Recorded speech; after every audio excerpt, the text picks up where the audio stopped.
अक्सर हम अपने बच्चे को पढ़ाई लिखाई के लिए घर से बाहर भेजते हैं, चाहे वो लड़का हो या लड़की हो। आज समय बदल रहा है, दोनों जाते हैं, हॉस्टल में रहते हैं, पढ़ाई करते हैं, वहाँ से कंपटीशन की तैयारी करते हैं।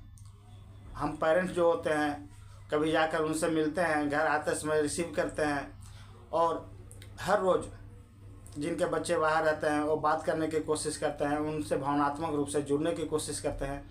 बिहार की एक बेटी भी वाराणसी के एक गर्ल्स हॉस्टल में रहकर पढ़ाई कर रही थी। उसका मम्मी रोज़ उससे बात करती थी। रात को जब सोते समय माँ बेटी की बात होती थी तो उस बात करने में उन हर बिंदुओं पर चर्चा की जाती थी। कैसे रह रहे हो, कैसे खा रहे हो, कैसे लोग वहाँ पर हैं, पढ़ाई कैसे चल रही है। इधर उधर पर ध्यान नहीं देना है, पढ़ाई पर ध्यान देना है। और बेटी भी बहुत समझदार और होनहार थी। अपने स्कूल के लाइफ में वो बहुत सारे मेडल जीती थी। बच्ची की भी उम्र कुछ ऐसा ही 17 साल हो रही थी। ऊंचे ऊंचे सपने देखती थी बेटी, बड़े ऑफिसर का ख्वाब देखती थी।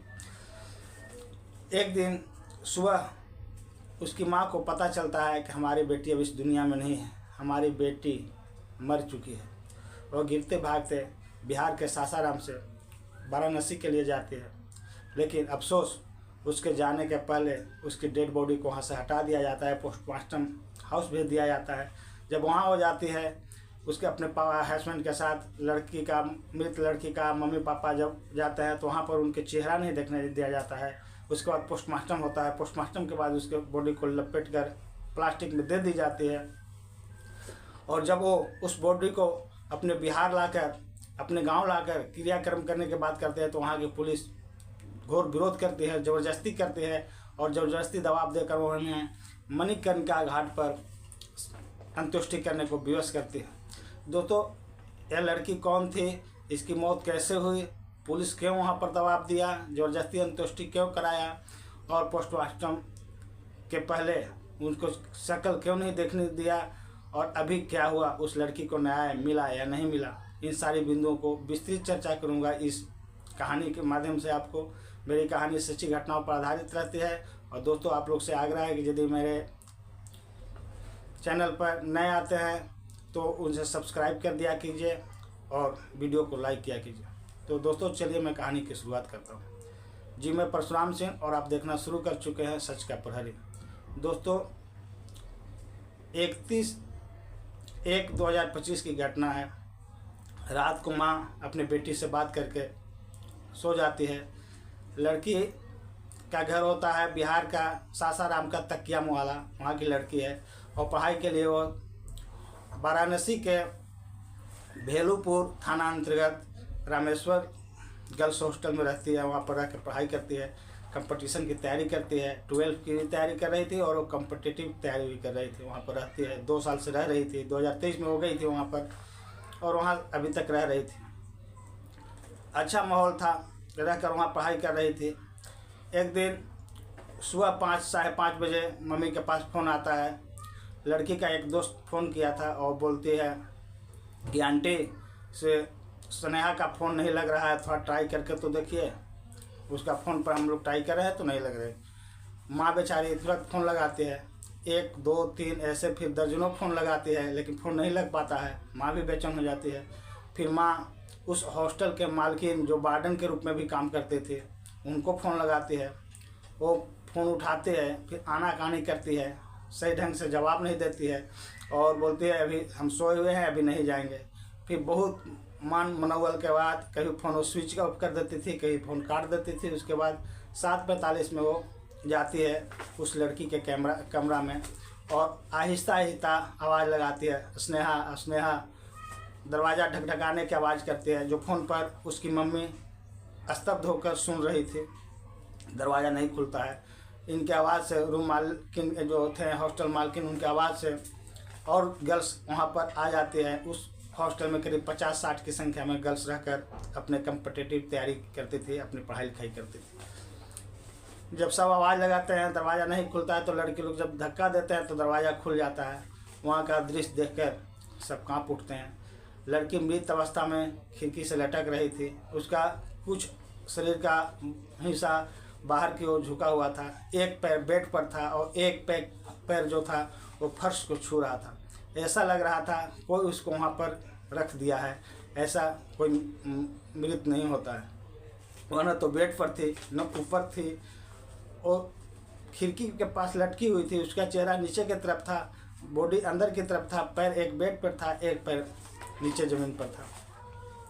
उसमें से किसी लड़की ने उसकी माँ को सूचना देती है कि आपके बेटी की मौत हो गई है, आप आ जाइए। जब माँ वीडियो कॉल करके उस हॉस्टल मालकिन से बात करने के लिए बोलती है दिखाइए थोड़ा, तो वो फ़ोन काट देते हैं, उसको वीडियो कॉल पर नहीं दिखाते हैं। दोस्तों, माँ और बाप जो लड़की का है वहाँ से बिहार से सासाराम से दौड़ते भागते आते हैं। जब तक वो वाराणसी उस हॉस्टल में भेलूपुर थाना अंतर्गत उस हॉस्टल में पहुँचते हैं, तब तक बिना अनुमति के, पेरेंट्स के बिना अनुमति के उनके बॉडी को पोस्टमार्टम के लिए भेज दिया जाता है। भागते भागते पोस्टमार्टम हाउस में जाते हैं, लेकिन लाख मिन्नत के बावजूद भी उनको शक्ल नहीं देखने दिया जाता है। फिर उसको पोस्टमार्टम करके जब उसको डेड बॉडी दिया जाता है, तो अपने डेड बॉडी को लेकर FIR करने की मांग करते हैं। तो पुलिस बोलती है कि पहले इनका अंतिम संस्कार करो, उसके बाद FIR करेंगे।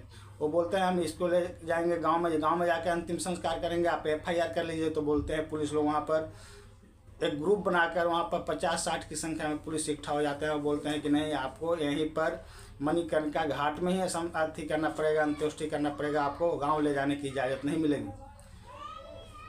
न तो FIR उन लोग कर रहे थे, न गांव जाने के लिए उनके बेटी का डेड बॉडी दे रहे थे, न उनको छूने दे रहे थे, और उनको इतना टॉर्चर किए कि लास्ट में उनको अपने बेटी का अंत्येष्टि अपनी मर्जी के खिलाफ मणिकर्णिका घाट में करना पड़ा। पुलिस बोलते थे कि यदि आप लोग नहीं करोगे तो फिर हम लोग अपना ढंग से इनका संस्कार कर देंगे, आपको गांव ले जाने का इजाज़त नहीं मिलेगा। दोस्तों, उसके बाद इस जोगी सरकार में, इस प्रधानमंत्री के संसदीय क्षेत्र वाराणसी है, उस क्षेत्र में, उस डिस्ट्रिक्ट में पुलिस का यह रवैया अपने आप में संदेह पैदा करता है, यूपी सरकार पर संदेह पैदा करता है। बात ऐसा है कि जब वो FIR करने के लिए बहुत कोशिश करते हैं तो भी उनका FIR नहीं होता है। 10 दिन लग जाते हैं दोस्तों, उनके FIR करने में 10 दिन लग जाता है। 1 तारीख की मौत हुई थी, 31 तारीख की रात में मौत हुई थी, और 10 तारीख की 9 बजे रात को FIR दर्ज की जाती है। सोचिए आज हमारा देश का पुलिस कैसे काम करता है। यदि एक शरीफ की मौत होती है, एक शरीफ किसी परेशानी में पड़ता है, और जब FIR करने जाते हैं तो देखिए किस तरह का जिल्लत और परेशानी उठाना पड़ता है।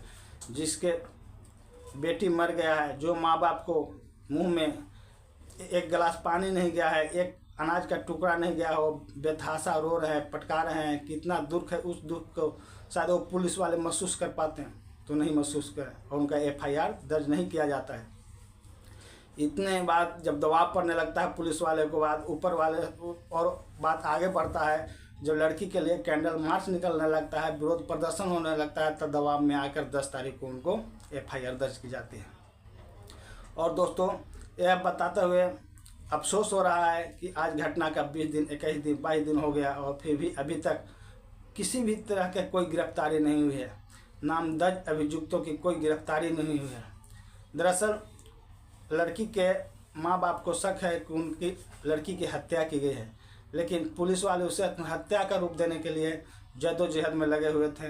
लेकिन जब पूरे देश में बट कर हर स्टेट में विरोध प्रदर्शन होने लगा, कैंडल मार्च निकलने लगा, लड़की के हक में आवाज़ निकलने लगा, जस्टिस फॉर स्नेहा कुशवाहा के लिए आवाज़ निकलने लगा, तो फिर पुलिस, यूपी पुलिस सजग हुई। उसने अपना ग्रुप तैयार किया, और ग्रुप तैयार करके जिसमें GD director general of police के निर्देश पर वाराणसी का पुलिस कमिश्नर और सब अधिकारी मिलकर उस केस को जांच कर रहे हैं, उस केस को आगे बढ़ा रहे हैं। लेकिन दोस्तों, एक सवाल उठता है, जिस जगह पर लड़की का डेड बॉडी मिला था, उस रूम को न तो सील किया गया, न वहाँ फोरेंसिक विभाग की जांच की गई, और न ही लड़की पोस्टमार्टम के लिए लड़की का पेरेंट्स का रजामंदी लिया गया। और जब पोस्टमार्टम हुआ तो ज़बरदस्ती मणिकर्णिका घाट पर लड़की का शव जलाया गया, जबकि घर वाले को इच्छा था कि मैं अपने गांव में ले जाऊं, अपने रिश्तेदार नातेदार को दिखाऊं। कारण कि कोई भी समझता है कि जब ये अंतिम समय है तो लोग इकट्ठा हुए, गांव घर के भी लोग देखें, लेकिन उनको इस सब से वंचित कर ज़बरदस्ती यूपी पुलिस उनका अंतिम संस्कार वहां पर करवा देता है। दोस्तों, यह एक अपने आप पर प्रश्न चिन्ह लगाता है। यूपी सरकार के कार्यशैली पर, रवैये पर प्रश्न चिन्ह लगाता है। आज हमारे देश में कितने सारे हॉस्टल हैं जहाँ पर लड़की लोग पढ़ाई करते हैं। जब एक घर से लड़की बाहर जाती है, एक रात नहीं आती है, तो पेरेंट्स को नींद नहीं आता है। और उन पेरेंट्स का हिम्मत को दाद देना चाहिए जो अपने लड़की को दूसरे के घर पर जाके छोड़ देते हैं, बदले में उनको पैसा देते हैं। वो बोलते हैं हॉस्टल है, मैं हॉस्टल चलाता हूँ, उनके पास छोड़ देते हैं एक विश्वास के जरिए। कानून की हमको विश्वास है हमारे देश के कानून पर, हमारे देश के प्रशासन पर। और हमारे देश का कानून और प्रशासन जब ऐसे ऐसे संवेदनशील मुद्दों पर थोथा साबित होने लगेगा तो हम विश्वास किस पर करेंगे। हमें विश्वास होता है भारतवर्ष के पुलिस प्रशासन पर, लेकिन जब पुलिस प्रशासन हमें ही धमकाने लगेगा, हमें ही मारने लगेगा। दोस्तों, यहाँ पर मैं बताना भूल गया था, मैं बताना चाहता हूँ कि जब इन लोग FIR की जद्दोजहद कर रहे थे पति पत्नी अपनी मृत बेटी के लिए, तो उनको धमकी दिया जाता है और FIR का रिसीविंग नहीं दिया जाता है। बोला जाता है यहाँ बिहार नहीं है, यहाँ रिसीविंग नहीं मिलता है। उनके मृत लड़की के पापा को भी धमकाया जाता है, ज़्यादा करोगे तो मार खाओगे, ऐसा वैसा बोला जाता है, जो उन लोग खुद इस पर अपना स्टेटमेंट दिए हैं। तो दोस्तों, यह हम लोग के लिए बहुत ही अफसोस की बात है। आज पूरे देश में जितने भी सामाजिक संगठन हैं उस लड़की के सपोर्ट में आवाज़ उठा रहे हैं। हमें आशा है कि हमारे देश के प्रधानमंत्री, हमें आशा है यूपी पुलिस इस पर ज़रूर कार्रवाई करेगी और उन गुनहगारों को ज़रूर सजा दिलाएगी जो इसके अभियुक्त हैं और जो इस गुनाह को किया है। उनके माता पिता का कहना है कि हमारे बेटी की हत्या की जांच देश के CBI से कराया जाए, देश के रिटायर्ड न्यायालय के रिटायर्ड गवर्नर, रिटायर्ड जज से कराया जाए। उन्हें यूपी पुलिस पर विश्वास नहीं है।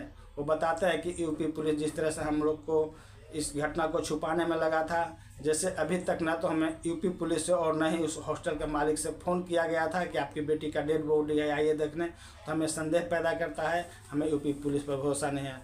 दोस्तों, आप लोग को इस कहानी में क्या राय है अपने कमेंट बॉक्स में ज़रूर रखेंगे, लिखेंगे। और मेरा कहानी यहीं पर समाप्त होता है। आपसे रिक्वेस्ट है कि मेरी कहानी यदि पसंद आता है और अच्छा लगता है तो आप मेरे चैनल को सब्सक्राइब किया करें, ताकि मैं आने वाले समय में और बेहतर से बेहतर सत्य घटनाओं पर आधारित कहानियाँ आप तक लाया करूँ। इसी के साथ जय हिंद, जय भारत दोस्तों।